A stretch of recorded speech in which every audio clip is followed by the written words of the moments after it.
السلام علیکم دوستو، کیا حال ہے؟ خیریت ہے؟ سلام کے ساتھ ساتھ گڈ مارننگ۔ آج ہفتے کا دن ہے اور یہاں پہ بہت ہی پیارا موسم ہے۔ اگر میں آپ کو یہ صبح کا ٹائم ہے، یہ تقریباً یہ سمجھ لیں کہ 8 بجے کا ٹائم ہے، ٹھیک ہے جی۔ اور یہ دیکھیں کیسے جناب درخت ہل رہے ہیں، ہوا ہے ٹھنڈی ٹھنڈی، اور آسمان پہ دیکھیں بادل آپ کو نظر آ رہے ہیں نا۔ یہ لاہور کا موسم ہے جی۔ آج کون سی دن ہے جی؟ 23 اکتوبر ہے، ٹھیک ہے، اور ہفتے کا دن ہے۔ اور ہفتے کا دن جو سیچرڈے ہوتا ہے وہ میرا فرینڈز ڈے ہوتا ہے اور چھٹی کا دن ہوتا ہے، ٹھیک ہے۔ تو ہم ذرا لیٹ آفس جاتے ہیں، تو آج ویسے بھی سنیں رستے بھی بند ہیں، تو چھٹی بھی ہے، تو دیکھتے ہیں کہ آفس وغیرہ کا کیا موڈ بنتا ہے۔ تو یہ آج میں باہر نکلا ہوں، میں نے کہا آج موسم چونکہ بہت اچھا ہے، بہت ہی پیارا موسم ہے، تو میں جناب یہ کرتا ہوں ناشتہ، آج باہر کرتا ہوں۔ تو میں نے خود ناشتہ بنایا ہے، آیا آپ کو دکھاتا ہوں کہ میں جناب ناشتہ کیسا بنایا ہے۔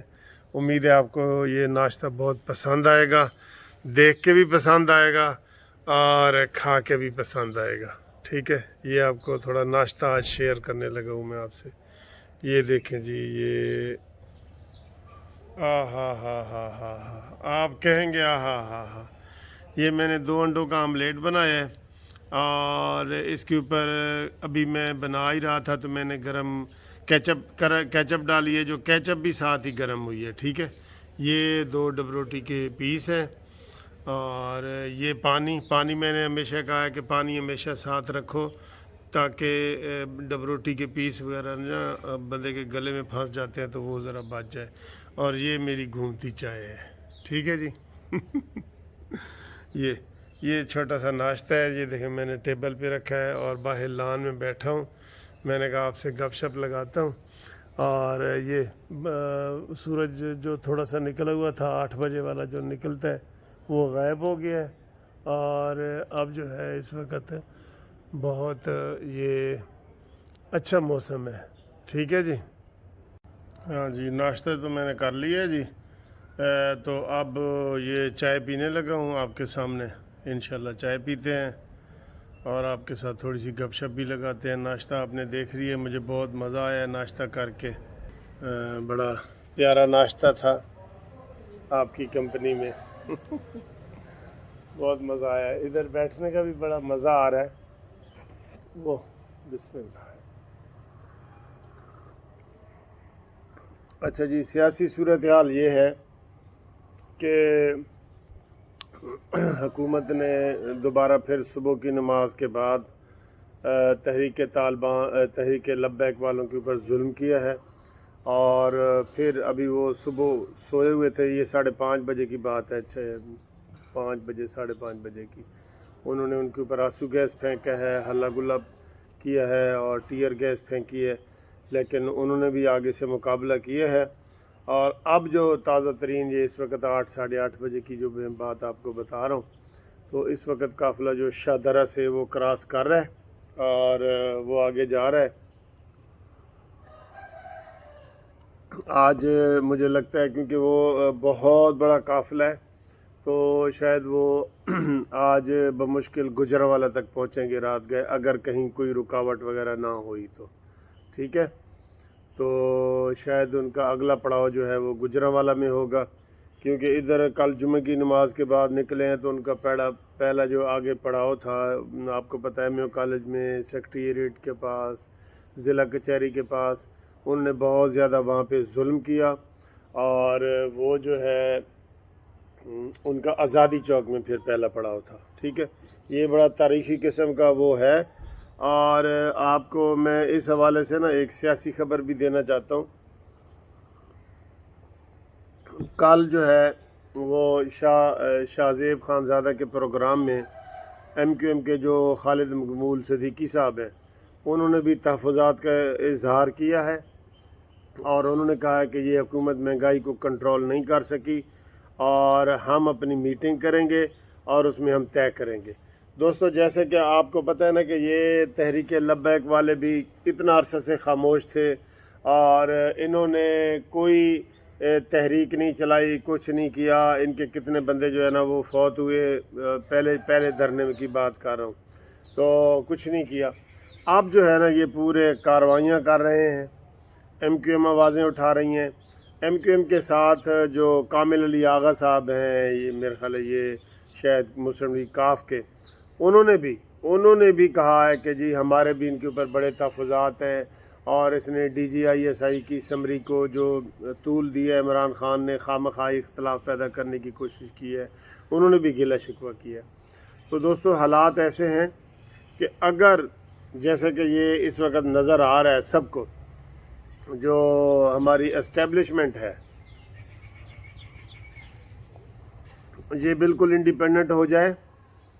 انڈیپینڈنٹ تو ہے، غیر جانبدار ہو جائے، لفظ صحیح استعمال ہے، غیر جانبدار ہو جائے. تو آپ یقین کریں اسی ہفتے عمران خان کے اوپر جو ہے نا عدم اعتماد آ سکتی ہے، اسی ہفتے، دور کی بات نہیں ہے. اب جو جام کمال ہے وہ بھاگتا پھر رہا ہے، وہ جناب 4 ممبروں کو اس نے اغوا کیا ہوا ہے اور وہ استعفیٰ نہیں دے رہا. اب اس کے خلاف پرسوں جو ہے وہ عدم اعتماد آنا ہے. پرسوں اس کے خلاف عدم اعتماد کامیاب ہوگی، یہ بھی ایک ٹیسٹ ہے. پرسوں عدم اعتماد کامیاب ہوگی تو اس کے فوراً بعد ہی عثمان بزدار کے لیے عدم اعتماد تیار ہے، گراؤنڈ تیار ہے، سب لوگ تیار ہیں. ٹھیک ہے، وہ ہو جائے گی. اور اس کے بعد جو ہے وہ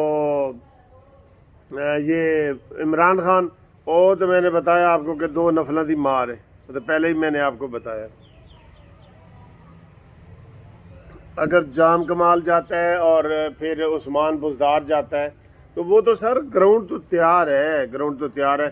میں ویسے ایک مسلم لیگ نون والوں کو ادھر ایک بات کہوں گا، اور بھائی تمہیں عدم اعتماد پیش کرنے میں کیا حرج ہے؟ ناکام ہو جائے گی، ہو جائے، دوسری دفعہ کرو، ناکام ہو جائے گی، ہو جائے، آپ ایفرٹس تو کرو. رانا ثناء اللہ کل بھی ٹی وی پہ کہہ رہے تھے کہ جی ہم مخالفت نہیں کرتے لیکن ہمیں یقین دہانی کرائی جائے. کیا یقین دہانی کرائی جائے؟ عدم اعتماد لانا بھی ایسا ہی ہے جیسے آپ جلسہ کر رہے ہیں نا حکومت پہ دباؤ ڈالنے کے لیے، مہنگائی کے خلاف جلسہ کر رہے ہیں، پھر گجرانوالہ میں کر رہے ہیں، کراچی میں کر رہے ہیں، یہ کر رہے ہیں نا. یہ عدم اعتماد ہی ایک دباؤ ہوتا ہے حکومت کے اوپر. وہ کون سے محمود غزنوی تھے یا کون جنہوں نے 17 حملے انڈیا پہ کیے، 17واں حملہ ان کا بڑا کامیاب تھا. تو آپ ان کے اوپر یہ حملہ ہے، جیسے ایک جلسہ آپ کر رہے ہیں، کیوں کر رہے ہیں؟ اس ایک جلسے سے حکومت تو نہیں چلی جائے گی لیکن اس کے اوپر دباؤ تو پڑے گا نا. اسی طریقے سے یہ جو عدم اعتماد ہے، خدا کے لیے عدم اعتماد کا اعلان کر دو. میں آپ کو بتا رہا ہوں فیل ہو جائے کوئی بات نہیں یار، کیا ہے فیل ہو جائے گی. 3 سال سے آپ کے پیچھے پڑے ہوئے ہیں کہ عدم اعتماد لاؤ لاؤ لاؤ لاؤ. ایک پوری کمیٹی بناؤ جو جا کے ملے، پیر پگاڑا کو ملے، ان کو مسلم لیگ کاف والوں کو ملے، سب کو ملے، اور اس شخص سے جان چھڑاؤ جس نے پوری قوم کو ڈبو دی ہے. بالکل عدم اعتماد لاؤ. میں آپ کو یہ کہہ رہا ہوں، آپ ویور، آپ قانونی ٹی وی کے جو میرے دوست ہیں وہ یہ بتائیں مجھے، عدم اعتماد فیل ہو جائے گی، کیا ہو جائے گا بتائیں. ان کے جلسے نہیں روز ہوتے اور ختم ہو جاتے. عدم اعتماد ہی اسی طرح کا ایک دباؤ ہے. میں کہ سیاسی طالب علم ہوں تو میں سارا یہ سیاسی سوجھ بوجھ ان کے اوپر لگا رہا ہوں اور ان کو یہ قانونی بطور وکیل قانونی مشورے بھی دے رہا ہوں. عدم اعتماد بہت ضروری ہے. عثمان بزدار پہ لائیں، اتنی ٹینشن ہوگی تمہارے 10 جلسوں سے زیادہ ٹینشن ہے. یہ 10 جلسے کر لو نا، اس سے زیادہ ٹینشن ہے ایک عدم اعتماد کی. صرف تم اعلان کر دو کہ ہم جی عدم اعتماد پیش کرنے لگے. آپ متفق ہیں دوستو؟ آپ متفق ہیں میری اس ویو سے کہ عدم اعتماد آنی چاہیے؟ عدم اعتماد بہت ضروری چیز ہوتی ہے. یہ دیکھیں ابھی وہ یو کے میں آپ کو بتاؤں، انہوں نے ریفرینڈم کرایا ہے کہ جناب ہم علیحدہ ہونا چاہتے ہیں. کون سا اسکاٹ لینڈ ہے یہ کون سا؟ تو وہ 1% ووٹوں سے ناکام ہو گیا. اب انہوں نے کہا جی ہم اگلے سال پھر کریں گے ہم.